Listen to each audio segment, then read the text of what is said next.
خرق عادت کے طور پر جو چیزیں انبیاء سے ثابت ہوتی ہیں اس کو کرامت کہتے ہیں۔ حضرت موسیٰ لاٹھی کو سانپ نہیں بناتے ہیں، اللہ لاٹھی کو سانپ بناتا ہے۔ حضرت موسیٰ علیہ السلام کے ہاتھ سے یہ چیز صادر ہوتی ہے۔ بلکہ ضعیف حدیث کو ابو داؤد نے بیان کیا ہے، ضعیف حدیث ترمذی شریف کے اندر ہے، ضعیف حدیث نسائی شریف کے اندر ہے، ضعیف حدیث ابن ماجہ شریف کے اندر ہے۔ صحاح ستہ کی جو کتاب ہے 6 صحیح حدیثیں، ان میں سے 4 کتابیں جو ہے نا بخاری مسلم کے علاوہ اس میں ضعیف حدیث ہے۔ نحمدہ ونصلی علی رسولہ الکریم، اما بعد۔ حضرات سامعین کرام و ناظرین اعظام، تبلیغی جماعت جس کی بنیاد حضرت مولانا الیاس صاحب رحمۃ اللہ علیہ نے ڈالی تھی، یہ جماعت اب اس دنیا کے اندر محتاج تعارف نہیں ہے، اور سینکڑوں ممالک کے اندر یہ جماعت اپنی بے لوث خدمات انجام دے رہی ہے۔ اس جماعت کے پاس نہ کوئی رسید ہے، نہ چندے کا کوئی ذریعہ ہے، اور نہ اس کے پاس کوئی مکان ہے، نہ گھر ہے، نہ کھیت ہے، نہ کھلیان ہے، نہ کار ہے، نہ بینک بیلنس ہے، کچھ نہیں ہے۔ للہ فی سبیل اللہ، سر کے اوپر اپنا بوڑیا بستر اٹھایا اور اپنی خون پسینے کی گاڑھی کمائی اپنے جیب میں ڈالا، اپنے پیسے سے اپنا وقت لگا کر کے دین کو سیکھنے اور سکھانے کے لیے 4 دانگ عالم کے اندر پھیل گئی۔ تبلیغی جماعت کے اندر پڑھی جاتی ہے، اس کتاب کا نام ہے فضائل اعمال۔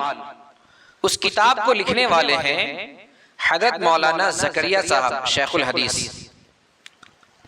فضائل اعمال، فضیلت اس کی جمع ہے فضائل، اور عمل اس کی جمع ہے اعمال۔ فضائل اعمال کا معنی ہے عمل کی فضیلت، عمل کا ثواب، یعنی یہ کہ اس کتاب کے اندر جو بیان کی جائے گی جو باتیں، وہ عمل کے اوپر ابھارا جائے گا۔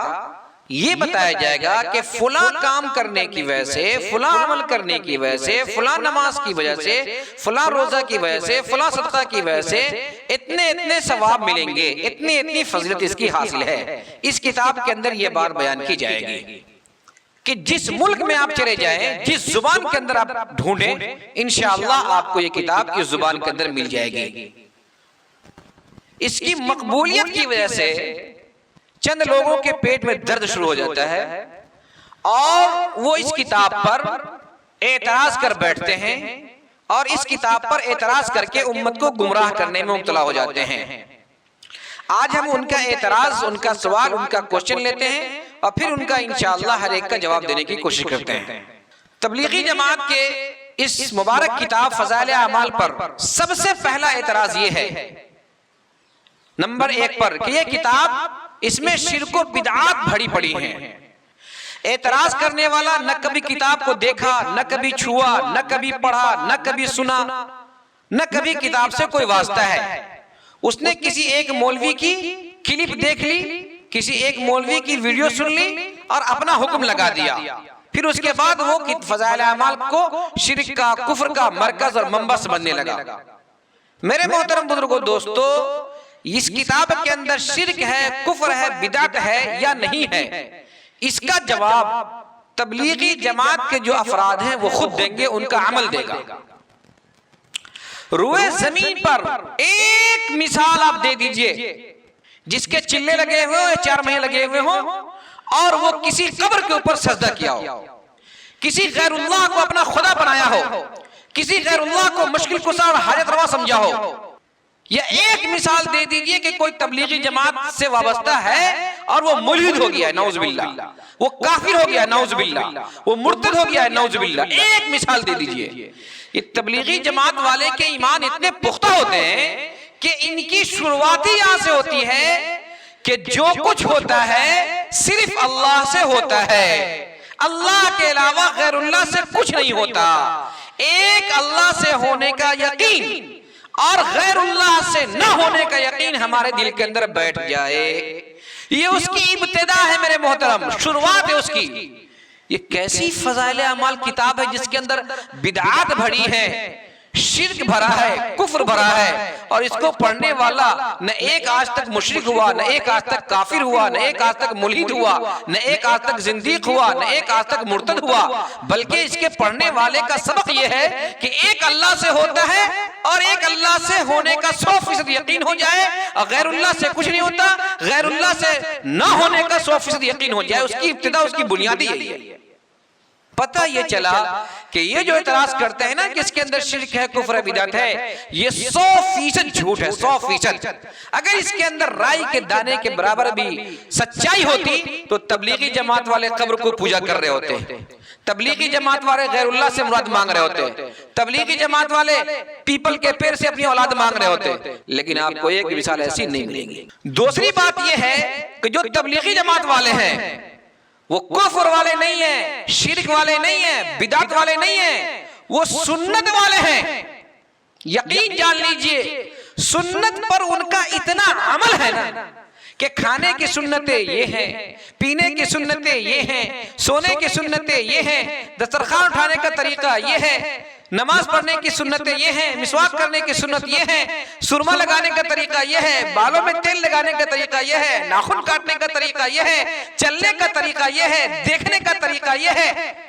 جتنے بھی طریقے دیکھنے ہوں، جتنی بھی سنت دیکھنے ہوں میرے محترم بزرگوں دوستو، تو یہ سنت کو زندہ کرنے والے ہیں، سنت کو کفر میں بدلنے والے نہیں ہیں، سنت کو بدعت میں بدلنے والے نہیں ہیں، سنت کو شرک میں بدلنے والے نہیں ہیں، بلکہ سنت کو زندہ کرنے کا کام انہوں نے ٹھان رکھا ہے، اور الحمدللہ ان کی زندگی کے ہر حصے کو، یہ اپنی زندگی کے ہر حصے کو سنت کے مطابق کرنا چاہتے ہیں۔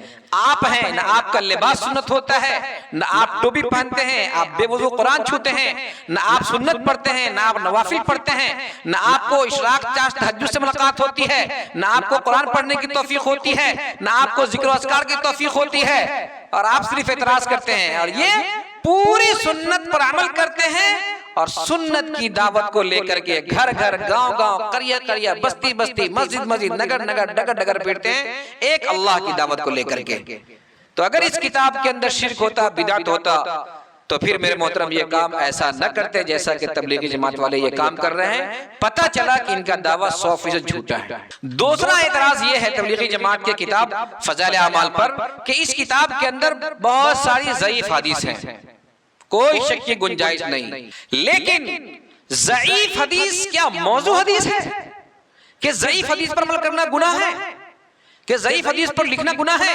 یا ضعیف حدیث کو پڑھنا گناہ ہے؟ موضوع حدیث وہ ہوتی ہے کہ جس کا پڑھنا گناہ، جس کا لکھنا گناہ، جس پر عمل کرنا گناہ۔ صرف موضوع حدیث کو اس لیے بیان کیا جا سکتا ہے کہ بھائی یہ موضوع، اس پر عمل نہ کیا جائے۔ اور بات رہی ضعیف حدیث کی، سو ضعیف حدیث پر عمل کرنا مستحب ہے۔ ضعیف حدیث کے مقابلے میں کوئی حدیث صحیح نہ ہو تو پھر اسی ضعیف حدیث سے حکم بھی ثابت ہوگا۔ ضعیف حدیث پر میرے محترم بزرگوں دوستو فضیلت کے باب میں آ جائے تو فضیلت کے باب میں تمام لوگوں کے ہاں یہ ضعیف حدیث مقبول ہے، اور اسی وجہ سے اس کا نام ہی رکھا ہے فضائل اعمال، یعنی عمل کی فضیلت، اور فضیلت میں ضعیف حدیث مقبول ہے۔ تاریخ میں آ جائے ضعیف حدیث مقبول ہے، سیرت میں آ جائے ضعیف حدیث مقبول ہے، ضعیف حدیث کا کوئی متابع آ جائے، مشاہد آ جائے، ضعیف حدیث مقبول ہے۔ ضعیف حدیث پر امت کا عمل موجود ہو، ضعیف حدیث مقبول ہے، ضعیف حدیث پر عمل کی جائے گی۔ یہ کس نے پھیلا دیا کہ ضعیف حدیث پر عمل نہیں کیا جائے گا، ضعیف حدیث پر عمل کرنا گناہ ہے؟ یہ بہت بڑی علمی خیانت ہے۔ اللہ تبارک و تعالیٰ انتقام لیں گے ایسے لوگوں سے جو ضعیف حدیث کو موضوع حدیث بنا رکھا ہے، زبان قال سے نہ تو زبان حال سے صحیح۔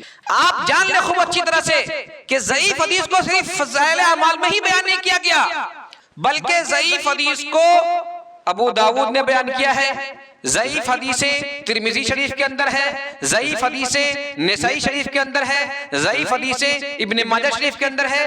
صحاح ستہ کی جو کتاب ہے 6 صحیح حدیثیں، ان میں سے 4 کتابیں جو ہے نا بخاری مسلم کے علاوہ اس میں ضعیف حدیث ہیں۔ تو اب آپ ڈنکے کی چوٹ پر کہیے کہ ابو داؤد کو مت پڑھو، ترمذی کو مت پڑھو، نسائی کو مت پڑھو، ابن ماجہ کو مت پڑھو، کیونکہ ان میں ضعیف حدیث ہے۔ کبھی نہیں کہیں گے، آپ کہیں گے تو آپ کے دانت توڑ دی جائیں گے، زبانیں آپ کی کھینچ لی جائے گی۔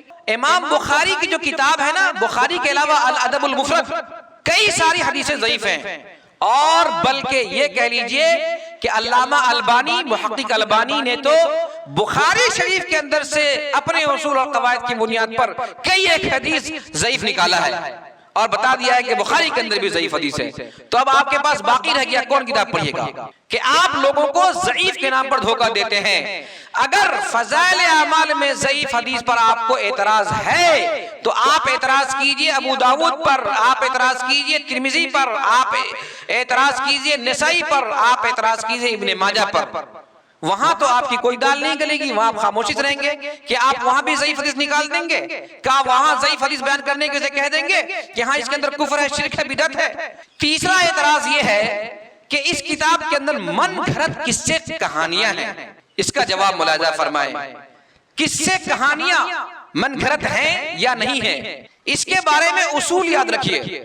سب سے پہلی بات یہ ہے کہ حضرت شیخ زکریا صاحب نے جو قصے کہانیاں لکھی ہیں، کرامات لکھے ہیں، وہ اپنی طرف سے نہیں لکھا ہے، اپنے باپ دادا کی کرامت نہیں لکھا ہے اور اپنی کرامت نہیں لکھا ہے، بلکہ وہ اپنے ماں قبل اپنے اوپر کی کتابوں سے اخذ کر کے کرامت لکھا ہے. تو انہوں نے جو بھی واقعہ لکھا ہے، جو بھی کرامت لکھا ہے، جو بھی کہانی لکھی ہے، جو بھی قصہ لکھا ہے، اس کا حوالہ پیش کیا ہے. تو آپ کو اعتراض کرنا ہے تو آپ ابن عساکر پہ اعتراض کیجئے. آپ کو اعتراض کرنا ہے تو آپ سنن دارقطنی پہ اعتراض کیجئے. آپ کو اعتراض کرنا ہے سنن دارمی پہ اعتراض کیجئے. آپ کو اعتراض کرنا ہے مصنف ابن ابی شیبہ پہ اعتراض کیجئے، مصنف ابن عبد الرزاق پہ اعتراض کیجئے. آپ کو اعتراض کرنا ہے تو جس کتاب سے اس واقعے کو نقل کیا گیا ہے اس اصل کتاب پہ اعتراض کیجئے. لیکن اصل کتاب پہ اعتراض نہیں کیجئے گا، کیونکہ وہاں اعتراض کرنے سے امت گمراہ نہیں ہوگی.